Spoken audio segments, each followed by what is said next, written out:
जय हिंद साथियों, मैं संजय और आपका अपना चैनल गुरु संजय में स्वागत है। साथियों, आज हम लोग क्लास 10 के फिजिक्स में प्रकाश के परावर्तन में जानेंगे कि आपतित किरण किसे कहते हैं, परावर्तित किरण किसे कहते हैं, आपतन बिंदु किसे कहते हैं और आपतन कोण, परावर्तन कोण, अभिलंब सभी एक ही वीडियो में जानेंगे। बस 5 मिनट में पूरे कॉन्सेप्ट के साथ हम लोग जानने वाले हैं।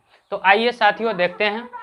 सबसे पहले इसको जानने के लिए हम एक अपारदर्शी वस्तु लेते हैं। अपारदर्शी का मतलब जानते होंगे, ये देख लीजिए, ये समझ लीजिए अपारदर्शी है। जैसे दर्पण जो होता है ना, दर्पण के एक साइड से क्या रहता है, कलई किया हुआ रहता है। उसी प्रकार से यह कोई वस्तु है और एक तरफ से कलई किया हुआ है। इसका मतलब यह हुआ कि इस पर जो प्रकाश पड़ेगा वह आर पार नहीं होगा, इसीलिए यह क्या है, अपारदर्शी है।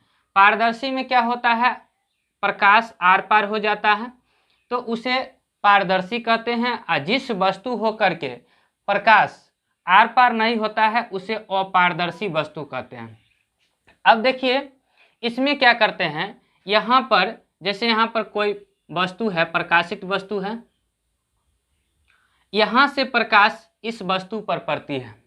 यहाँ से मान लीजिए यहाँ पर प्रकाश पड़ती है, तो किसी वस्तु से आने वाली प्रकाश इधर की ओर आ रही है। आने वाली प्रकाश को क्या कहते हैं, आपतित किरण कहते हैं। क्या कहते हैं, किसी वस्तु से आने वाली प्रकाश को आपतित किरण कहते हैं। बहुत बार परीक्षा में पूछा जाता है। तो यहाँ पर देख लीजिए, जिस बिंदु पर किसी भी, यहाँ से ये अपारदर्शी वस्तु है, जिस बिंदु पर प्रकाश आती है, आपतित किरण आती है और टकराती है, जिस बिंदु पर टकराती है उसे क्या कहते हैं, आपतन बिंदु कहते हैं। आपतन बिंदु कहते हैं।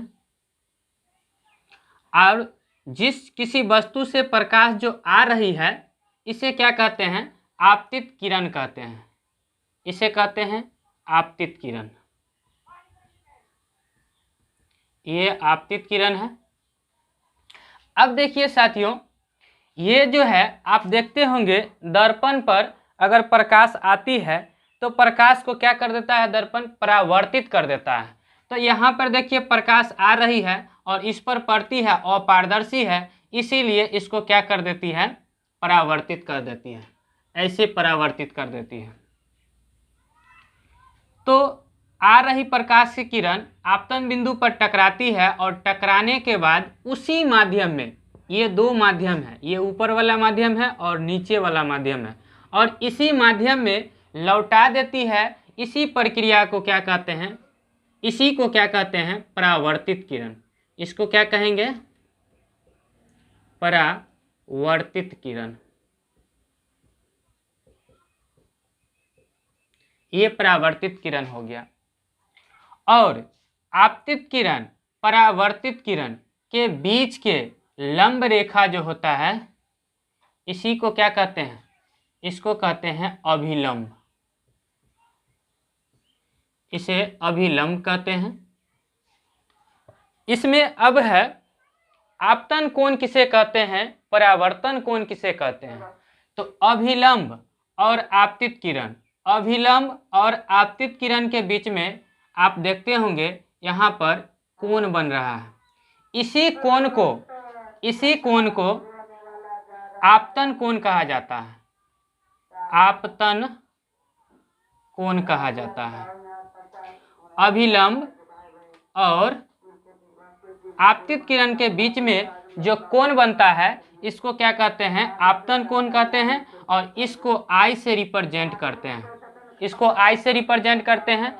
और यहाँ पर अभिलंब और परावर्तित किरण, अभिलंब और परावर्तित किरण के बीच में जो कोण बनता है इसको क्या कहते हैं, परावर्तित किरण।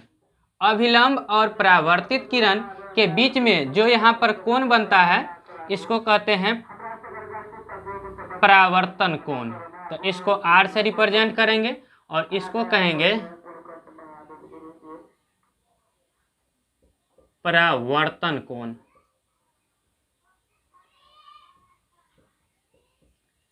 परावर्तन कोण कहेंगे। तो तो इस प्रकार हम लोग जान लिए आपतित किरण, परावर्तित किरण, अभिलंब और आपतन कोण, परावर्तन कोण, और जिस बिंदु पर आपतित किरण आकर टकराती है इसे क्या कहते हैं, आपतन बिंदु कहते हैं। तो साथियों, हमें लग रहा है कि आपको बढ़िया से समझ में आ गया होगा। अगर वीडियो अच्छा लगे तो चैनल को सब्सक्राइब कर दीजिए, लाइक कीजिए, अपने दोस्तों को भी शेयर कीजिए। जय हिंद, वंदे मातरम।